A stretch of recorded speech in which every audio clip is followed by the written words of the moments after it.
Chapter 7. These are the regulations for the guilt offering, which is most holy. The guilt offering is to be slaughtered in the place where the burnt offering is slaughtered, and its blood is to be sprinkled against the altar on all sides. All its fat shall be offered, the fat tail and the fat that covers the inner parts, both kidneys with the fat on them, near the loins, and the covering of the liver, which is to be removed with the kidneys. The priest shall burn them on the altar as an offering made to the Lord by fire. It is a guilt offering. Any male in a priest's family may eat it, but it must be eaten in a holy place. It is most holy.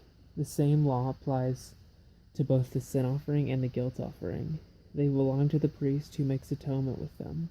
The priest who offers a burnt offering for anyone may keep its hide for himself. Every grain offering baked in an oven or cooked in a pan or on a griddle belongs to the priest who offers it, and every grain offering, whether mixed with oil or dry, belongs equally to all the sons of Aaron. These are the regulations for the fellowship offering a person may present to the Lord. If he offers it as an expression of thankfulness, then along with this thank offering, he is to offer cakes of bread made without yeast and mixed with oil, wafers made without yeast and spread with oil, and cakes of fine flour, well kneaded and mixed with oil. Along with his fellowship offering of thanksgiving, he is to present an offering with cakes of bread made with yeast. He is to bring one of each kind as an offering, a contribution to the Lord. It belongs to the priest who sprinkles the blood of the fellowship offerings. The meat of his fellowship offering of thanksgiving must be eaten on the day it is offered. He must leave none of it till morning. If, however, his offering is the result of a vow or is a free will offering, the sacrifice shall be eaten on the day he offers it. But anything left over may be eaten on the next day. Any meat of the sacrifice left over till the third day must be burned up. If any meat of the fellowship offering is eaten on the third day, it will not be accepted. It will not be credited to the one who offered it, for it is impure. The person who eats any of it will be held responsible. Meat that touches anything ceremonially unclean must not be eaten. It must be burned up.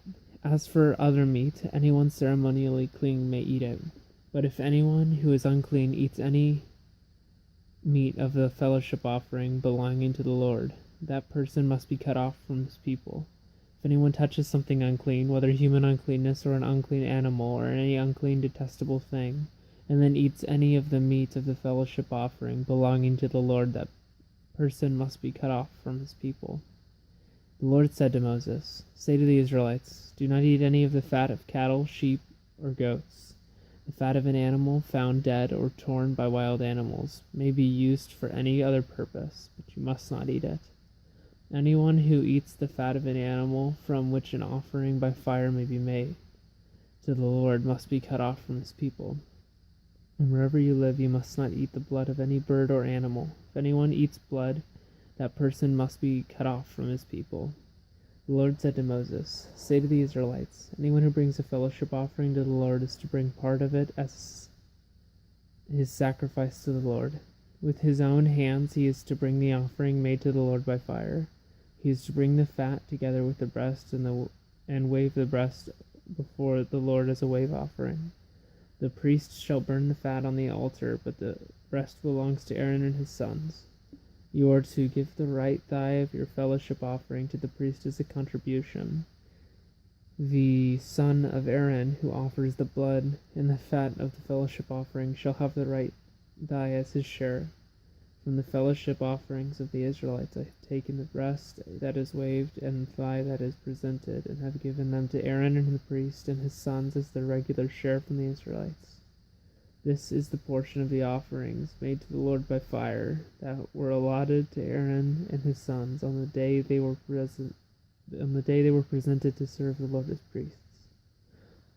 On the day they were anointed, the Lord commanded that the Israelites give this to them as their regular share for the generations to come.